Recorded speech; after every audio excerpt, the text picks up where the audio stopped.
بسم اللہ الرحمن الرحیم۔ السلام علیکم ناظرین، آپ دیکھ رہے ہیں یوٹیوب چینل دو باتیں اور میں ہوں آپ کا میزبان محمود ناصر۔ ناظرین گرامی، الحمدللہ ہمارے 10 پاروں کی سمری مکمل ہو چکی ہے، اسی طرح ہمارے 10 روزے بھی پورے ہو گئے ہیں۔ الحمدللہ ہمارا رمضان کا پہلا عشرہ رحمت مکمل ہو گیا ہے۔ آج سے دوسرا عشرہ مغفرت شروع ہوتا ہے، اسی نسبت سے دوسرے عشرے کی دعا بھی آئندہ تھمبنیل میں ہوا کرے گی، یعنی دوسرے عشرے کی دعا ہے استغفر اللہ ربی من کل ذنب و اتوب الیہ۔ دوسرا عشرہ عشرہ مغفرت ہے۔ سامعین، آئیے ہم 11 پارے کی مختصر سمری شروع کرتے ہیں۔ پارہ نمبر 11 میں سورہ توبہ اور سورہ یونس پر مشتمل ہے۔ اس پارہ میں سورہ ہود کی بھی 5 آیات ہیں، لیکن سورہ ہود کو ہم انشاءاللہ پارہ نمبر 12 کے ساتھ ڈسکس کریں گے۔ 10ویں پارے کے آخر میں مخلص اہل ایمان کے علاوہ ان منافقوں کا تذکرہ تھا جنہوں نے مالی وسائل اور سواری کی استطاعت رکھنے کے باوجود غزوہ تبوک میں شرکت نہیں کی تھی۔ 11ویں پارے کی ابتدا میں بھی اہل نفاق کا تذکرہ ہے۔ اللہ نے اپنے نبی کو تبوک سے واپسی پر راستے ہی میں اطلاع دے دی تھی کہ جب آپ مدینہ پہنچیں گے تو منافق آپ کے سامنے مختلف قسم کے ریزن پیش کریں گے۔ ہم انتہائی سخت مجبوریوں کے بنا پر آپ کے ساتھ غزوہ میں شریک نہ ہو سکے، ورنہ ہم نے جانے کا تو پختہ ارادہ کر رکھا تھا۔ چنانچہ ایسے ہی ہوا اور منافقوں نے قسمیں کھا کر اپنی سچائی کا یقین دلانے کی کوشش کی۔ آپ صلی اللہ علیہ وسلم نے مروت اور شرافت کی بنا پر حقیقت جانتے ہوئے خاموشی اختیار فرمائی اور انہیں جھوٹا قرار نہیں دیا۔ منافقوں کے مقابلے میں اللہ تعالی نے مخلص مسلمانوں کی صفات بیان فرمائی ہیں اور ان لوگوں کی تعریف کی ہے جو اپنی غلطی کا اعتراف کر لیتے ہیں اور جھوٹ بول کر غلط کو صحیح قرار دینے کی کوشش نہیں کرتے ہیں۔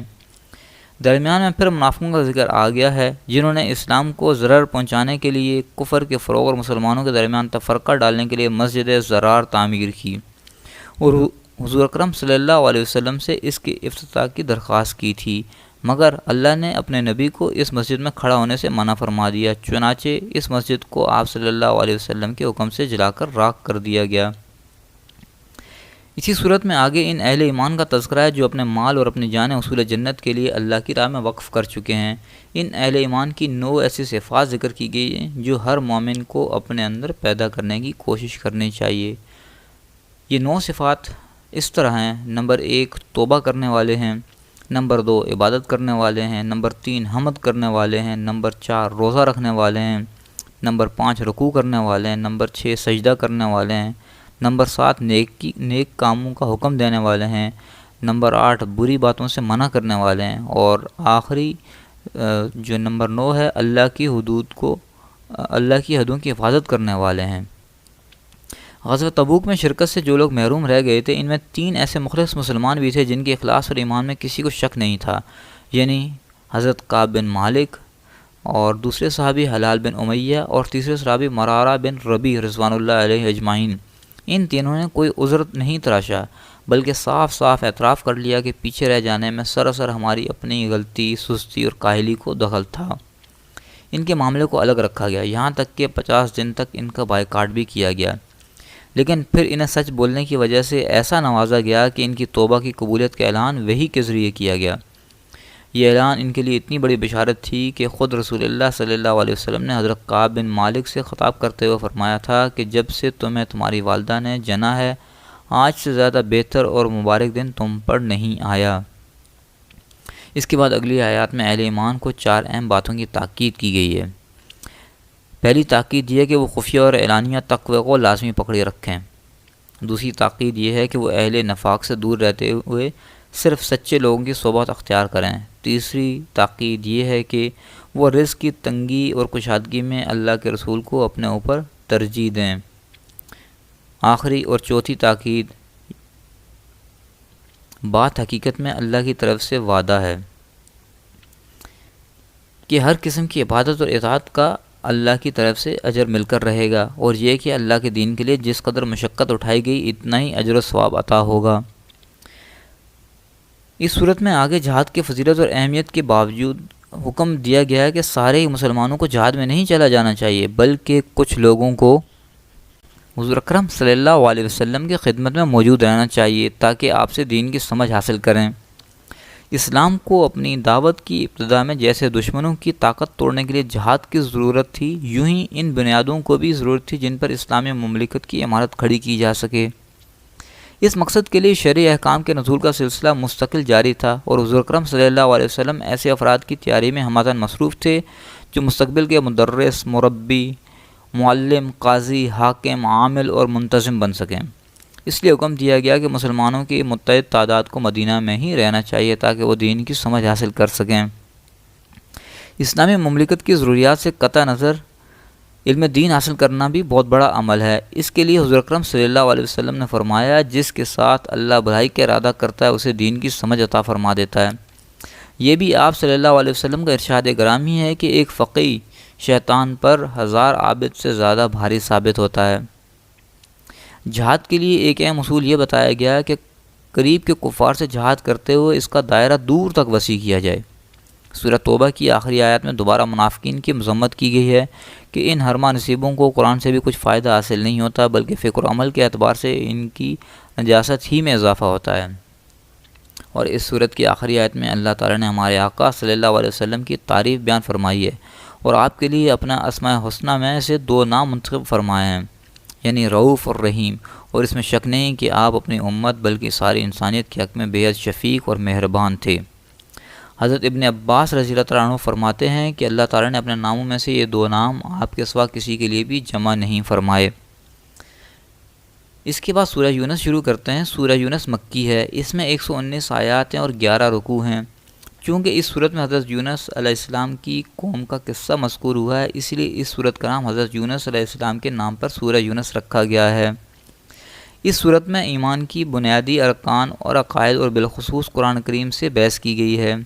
سورت کی ابتدا کتاب اللہ اور رسول اللہ صلی اللہ علیہ وسلم کے ذکر سے ہوتی ہے۔ بتایا گیا کہ خاتم المرسلین صلی اللہ علیہ وسلم کے نبوت اور رسالت سے کسی کو تعجب نہیں ہونا چاہیے، کیونکہ آپ کی بعثت کوئی نئی بات نہیں بلکہ ہر امت میں کوئی نہ کوئی رسول آتا رہا ہے۔ اس کے بعد ربوبیت، الوہیت اور عبودیت کی حقیقت اور خالق و مخلوق کے درمیان تعلق کی بنیاد بیان کی گئی ہے اور بتایا گیا ہے کہ جو رب اور خالق ہے وہی معبود بننے کے لائق ہے۔ کائنات کا یہ سارا نظام اس کی ربوبیت اور قدرت پر گواہ ہے۔ اس نظام اور دلائل قدرت میں غور و فکر کے بعد انسان 2 گروہوں میں تقسیم ہو جاتے ہیں، تکذیب کرنے والے یعنی جھوٹے لوگ اور تصدیق کرنے والے یعنی سچے لوگ۔ تکذیب کرنے والوں کا انجام آگ اور تصدیق کرنے والوں کا انجام دائمی باغات ہیں۔ تکذیب کی ایک بڑی وجہ یہ بھی ہے کہ انسان کی فطرت میں عجلت ہے، یہاں تک کہ یہ بعض اوقات اپنے لیے اور اپنی اولاد کے لیے عذاب اور ہلاکت کی دعائیں مانگتا ہے۔ ان جھٹلانے والوں کا حال یہ ہے کہ یہ قرآن کو جھٹلانے اور ان کا مذاق اڑانے سے بھی باز نہیں آتے اور اللہ کے نبی سے استہزاء کے طور پر کہتے ہیں کہ آپ کوئی دوسرا قرآن لے آئیں یا اسی میں کچھ تبدیلیاں کر دیں۔ آپ صلی اللہ علیہ وسلم نے جواب دیا کہ مجھے ان میں سے کسی بات کا اختیار نہیں، میں وحی کی اتباع کا پابند ہوں۔ کیا تم سمجھتے ہو کہ میں نے معاذ اللہ یہ کلام خود بنا کر اللہ کی طرف سے منسوب کر دیا ہے؟ میں تمہارے اندر زندگی کے 40 سال گزار چکا ہوں، تم نے مجھے کبھی جھوٹ بولتے ہوئے سنا یا کسی استاد سے علم حاصل کرتے ہوئے دیکھا؟ اگر نہیں سنا اور نہیں دیکھا تو پھر یہ کیسے ہو سکتا ہے کہ میں یکایک جھوٹ بولنا شروع کر دوں یا ایسا معجزانہ کلام تمہارے سامنے پیش کر دوں؟ کیا یہ ہو سکتا ہے کہ میں انسانوں پر تو جھوٹ نہ بولوں اور اللہ پر جھوٹ بولنے کی جرات کر لوں؟ آپ کی سیرت کی صفائی اور زبان کی صداقت کا یہی وہ پہلو تھا جس کا دشمن بھی اعتراف کرنے پر مجبور تھے۔ ابو سفیان سے زمانہ کفر میں جب روم کے بادشاہ ہرقل نے سوال کیا تھا کہ کیا دعوی نبوت سے پہلے تم نے کبھی محمد صلی اللہ علیہ وسلم کو جھوٹ بولتے ہوئے سنا ہے، تو کافر اور مشرک ہونے کے باوجود ابو سفیان بھی اس سوال کا جواب نفی میں دینے پر مجبور ہو گیا تھا، اور ہرقل نے اس کا جواب سن کر کہا تھا کہ یہ کیسے ہو سکتا ہے کہ وہ لوگوں کے ساتھ جھوٹ نہ بولے اور اللہ پر جھوٹ بولنا شروع کر دے۔ امام راضی رحمۃ اللہ علیہ فرماتے ہیں کہ مشرکین نے بچپن سے نزول قرآن کے زمانے تک رسول اللہ صلی اللہ علیہ وسلم کی زندگی کا مشاہدہ کیا تھا۔ وہ جانتے تھے کہ آپ نے نہ کسی کتاب کا مطالعہ کیا اور نہ ہی کسی استاد کی شاگردگی اختیار کی۔ پھر 40 سال گزر گئے تو آپ یکایک ایک عظیم کتاب ان کے پاس لے کر آ گئے جو علم اصول کے نوادر، علم احکام کی باریکیوں، علم اخلاق کے لطائف اور پہلو کے واقعات کے اسرار پر مشتمل تھی، اور جس کی فصاحت و بلاغت کا مقابلہ کرنے سے بڑے ادیب اور شاعر عاجز آ گئے۔ ہر وہ شخص جسے عقل سلیم عطا کی گئی وہ جانتا ہے کہ یہ سب کچھ وحی کے بغیر نہیں ہو سکتا۔ اگلی آیات میں مشرکین کی بت پرستی اور توحید کے دلائل مذکور ہیں، اور یہ بتایا گیا ہے کہ سختی اور مصیبت کے وقت بڑے سے بڑے مشرک بھی جھوٹے معبودوں کو بھول کر سچے معبود کو پکارنے پر مجبور ہو جاتے ہیں۔ پھر تلقین کے انداز میں آپ صلی اللہ علیہ وسلم سے کہا گیا ہے کہ آپ ان سے سوال کریں کہ تمہیں آسمان اور زمین سے رزق کون دیتا ہے، یا تمہارے کانوں اور آنکھوں کا مالک کون ہے، اور بے جان سے جاندار کو اور جاندار سے بے جان کو کون پیدا کرتا ہے، تو آپ پوچھئے کیا تم اللہ سے نہیں ڈرتے ہو۔ آیت نمبر 32۔ قرآن کی صداقت کے حوالے سے انہیں چیلنج کیا گیا ہے کہ اگر یہ انسانی کلام ہے تو تم بھی اس جیسی کوئی صورت بنا کر دکھا دو، اور اس مقصد کے لیے عرب و عجم میں سے جسے بلانا چاہتے ہو بلا لو۔ پھر اللہ نے ان کی تکذیب کا سبب خود ہی بیان فرما دیا، وہ یہ کہ انسان کی طبیعت ایسی ہے کہ وہ جس چیز سے جاہل ہوتا ہے، اس کی حقیقت سمجھ نہیں پاتا تو سرے سے اس کا انکار ہی کر دیتا ہے۔ مشرکین نے توحید، بعث بعد الموت اور قرآن کی صداقت کا جو انکار کیا تھا، تو اس کی ایک بڑی وجہ ان کی جہالت اور عدم علم بھی تھا۔ اس صورت میں انہیں کہیں تنبیہ کے ساتھ اور کہیں نصیحت اور خیر خواہی کے انداز میں ان تینوں بنیادی عقائد کے بارے میں ہٹ درمی چھوڑنے اور ایمان لانے کی دعوت دی گئی ہے۔